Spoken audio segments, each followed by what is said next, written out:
Next up on the Heat Index, apparently cosmetic confessions, millions of people getting Botox injections, but they often want to keep it a secret, even if it includes their spouse. Keeping it from their spouse, and ABC's Randy Hitt with the story. Each of these women has a secret. I love the way it makes me feel. Some hiding it from their husbands for years. I go home, he doesn't even know I had it.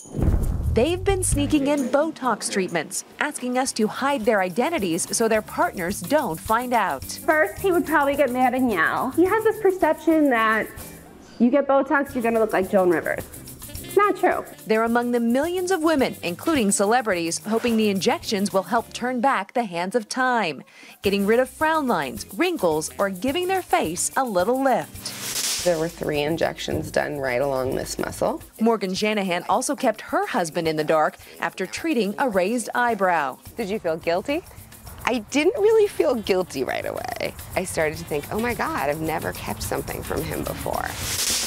So 1 month later, the 33-year-old blogger came clean.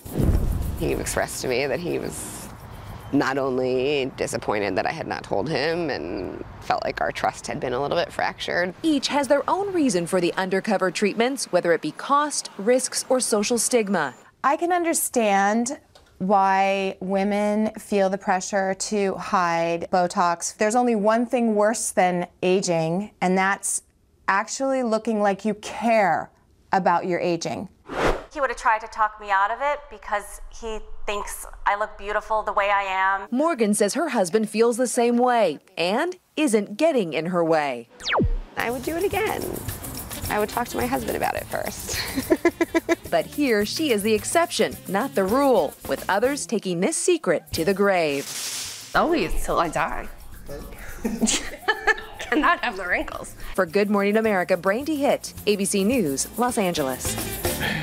And then they put the light on her. I'm just kidding, protecting her every moment. Joining us now, psychologist and relationship expert, Dr. Michelle Callahan. Great to have you with us here. Thanks. Obviously, the first question is keeping a secret from the husband. A lot of husbands don't even notice the difference, first of all. If you're not No, they don't, David. I'm sorry. It's okay. If you're not noticing, then it's not that big of a deal, right? Yeah. If it's something like plastic surgery where it's going to be a permanent, noticeable change, but something frown lines, you're just trying to do a little bit of something, it's not necessarily a big deal like the person's trying to be so deceptive. I mean, do you think maybe perhaps, I'm guessing that the wife doesn't want to be judged, and there are social stigmas to trying to look younger or stay young? Absolutely. That's one of the biggest reasons people keep secrets in the first place, is they are worried about being judged by their partner, by their friends. And does that say something about their relationship then if you're afraid about being judged by your partner? You know what? Everybody keeps secrets in relationships, so it's not necessarily a big red flag that you've got a big problem just because you don't share every detail of your beauty routine. You know what I mean? A little mystery in the relationship. Exactly. They don't want all the details. But when do you cross the line with some of these secrets? Like, when is it a bad idea? It's a bad idea when you and your partner have agreements and you know that you're keeping a secret because you're breaking them, and that could be related to fidelity. Money is often one. You might have an agreement to not spend more than $200 without telling the other person. So if you're sneaking with your little secret shoe, fetish, and you're buying things that you know are breaking the rules and keeping that a secret, that's where you've crossed the line. But looking like you're 20 again is not that big of a deal if he goes along with it. There's such pressure to stay young and beautiful. Ladies have a lot of stress around that. All right, well, we would love to know what you think. Have you kept a secret from your spouse? Here's what you said. 68% said yes, 32% no, which is exactly what you said, doctor.